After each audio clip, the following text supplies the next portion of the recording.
Monwa guswa wo ho na na titru bi di won mo awoda se de wunim dada no amemfa we emfiri mo na obrempon yire yaba we hye husband obrempon hima denchi wono na paramount chief wo upper disc of traditional area. Happy birthday nti na wonkwaso we yire ene wo mane abusua ni nyina ne leadership a won mo wo upper disc of and I wish you a happy birthday. I'm multimedia. Yes, you can hold Badwam. Tinana unkwaso happy birthday.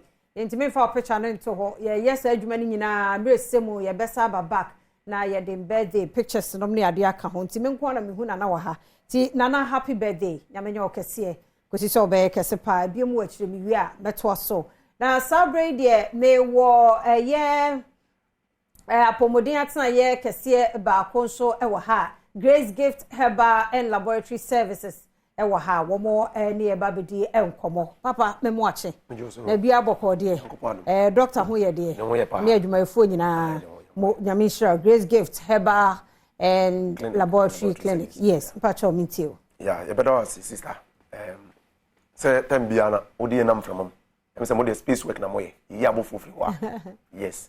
The person e kire ni say Grace Gift eba betrance ya ya na ye kasa bakasa na ye ka no ye bisa se hwan no ne ani omukasa omo ani omukasa ne ye wo mo gye bidro di no omo te ase se bidro sa ya de ena a Christopher so omo gye Bible no dia Bible no ka se mo ne aduaba fa na aban ye den ensa ya de sister obeka se ebri bia na atwa mu no ya de ye hunu oga na ne ini yo nti na de na na ye na na mo ye enti na bri bi na atwa mu na ya de akese na ye bodinya ese ye nipa no na enio because titibremu no ye na nanom be nyankopon in which sense in the sense no omo be abode the friend say nature ye nyankopon krata watcho but it demand obi o very intelligent to read such message et ye na nanom ni nyankopon ne nchoro ye wo abode yim et no mo be sa de no enam sa ayo so mo ni padua ne sipisitor because they are the compelling woman and say impelling woman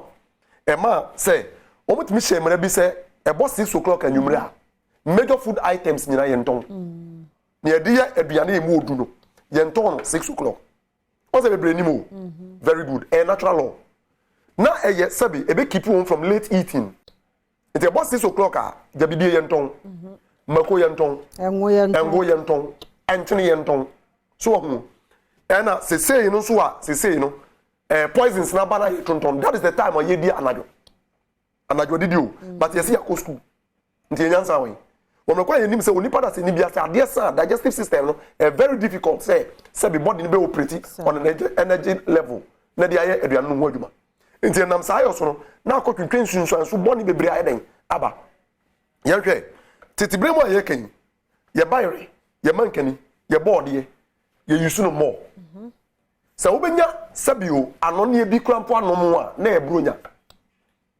kosuyampo na ben ye kura po kura natural ubenya bia podwo simu na ebrunya ben no niam nka ye nananom ehu se da bi once a year na ye di na every day ete moyen ana bi yensi ba bi fufuro no nte chia ni padua no efa unconstitutional order enne uhwe nkola ewu a enye easy uhwe mpenifo a ewu a enye easy ni nyina ye because of yare ete na Grace Gift Herbal Clinic and Laboratory Services who said da bi ya de titiatimpo na de sa ya de na ma ye nananum de omu free yare nsam no ene edisi ho etuba Grace Gift one ya de counseling asa ka ya dwumadi mu because ye gide say yes Christo ba asa so we so no se wo de yare ya oyare fo ko ne nchen no sa ne yare ne wi a o ka kire yare fo no se ko ne nkoye biem na ne kase yeso sin se anye den ama ade na yes Christo ka asa no because onu yesu mu se obi ankwankwa ya de boni bi a emfa ya de boni nya den emre ne widim it no no attribute case na aba no to a cause sister before say because I find number and to ga ne nchire kwai kakra na me nkasa mfama no nsi ye me pacho ye kire kwai no Ghana ha yo miaminu Kumasi ye Ohwim School Junction and Accra so ye New Atimota Petroleum opposite Family Life International School e ho ne ho ye numbers no 0543 32 00 30 0543 32 00 30 and 0246 518 003 0246 518 003. Ohwe screen na sinso a numbers ne yeden etwa gu ho obetimi ayere apike no afre ofra ebejo so. Sister, and I say, Yen and Anamon. No with me and Nanti Bess 7 miles on Omofu. Ko ye Dumasa 97 miles back. But Ghana Niba or call free her any Vodafone or Faka or Banso of Faka. Send me pay on Yapu Mutini. Not the next Nina, a Muntin, no more than dear Fusanian, also Nya Apumudi. It's your Yadibo or the bad grace gifter.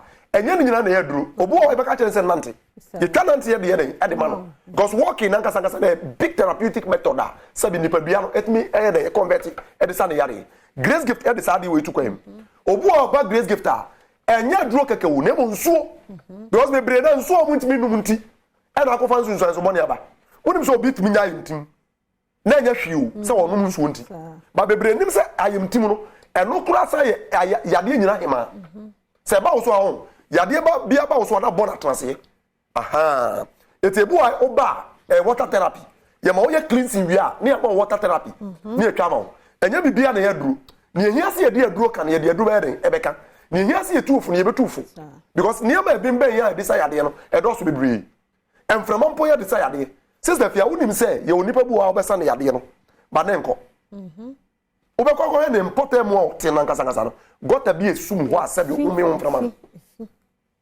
Now, when him say majority of the internal organs need to be say because of impure air. So who you? Because say wahara I know Jim from man. Dear ne beto no. So who me from abonia. You only pe bia kwa bebre wo yemu a. And from aboni nti na I am re. You can see boost the immune system, you boost the immune system. Sister Fia, can you imagine? Can we boost the immune system without the presence of oxygen?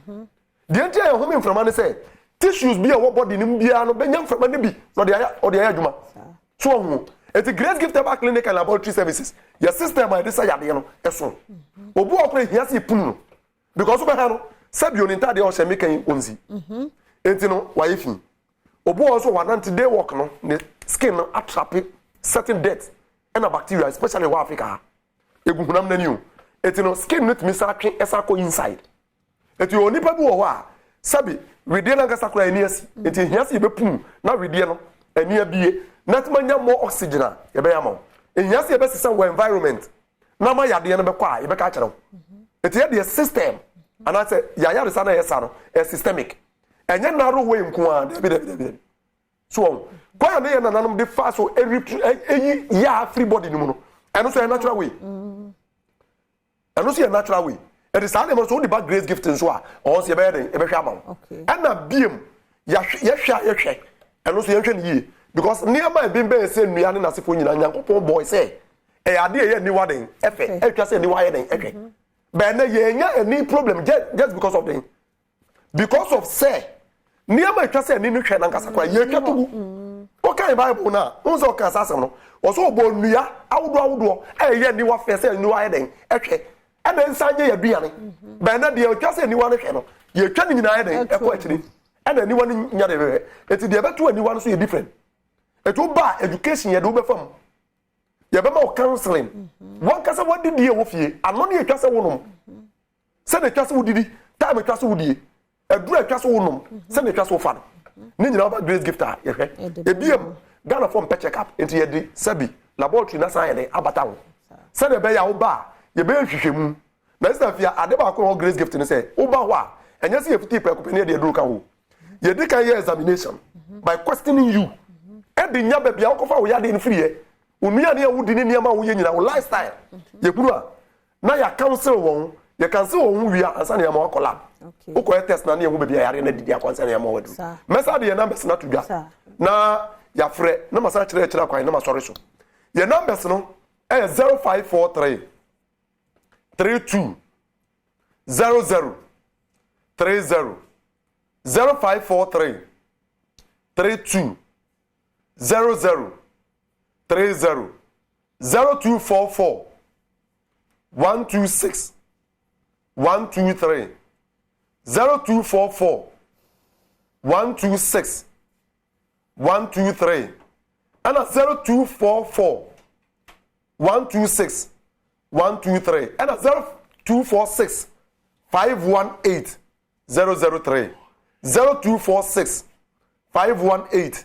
003 abrochire phone nyina nso wo pese ye de adubrew no wo kan ye be package ne de ayi ye de abrɛw ye be bia ye wo emia mienu Kumasi Ohwim School Junction e ho an ye wo e na oba Accra nso a New Achimota Petroleum opposite Family Life International School e ho ene ye wo mo nyamisha be me nanti Grace Gift Herbal and Laboratory Services na yete one more enka na ni woni sawoso na say de o mo fa niama ne ma enti ya na washa no so na one more adi ayadwuma mama fa birthday we so enfem from Isaac K Nomenyo ba Penny Barbara Tanoboafo wo for me na happy birthday nko my social welfare director Dance North district na your birthday nti momi nyame hiraw nyame okese kosi se obeye kese pa ma yenyina no so na yemfancy St Andrews Senior High School eje admission ti baby awo bia no awofo ne abatan yemfa mofra no enko ho wo mo ye courses ni nyina wo mo boarding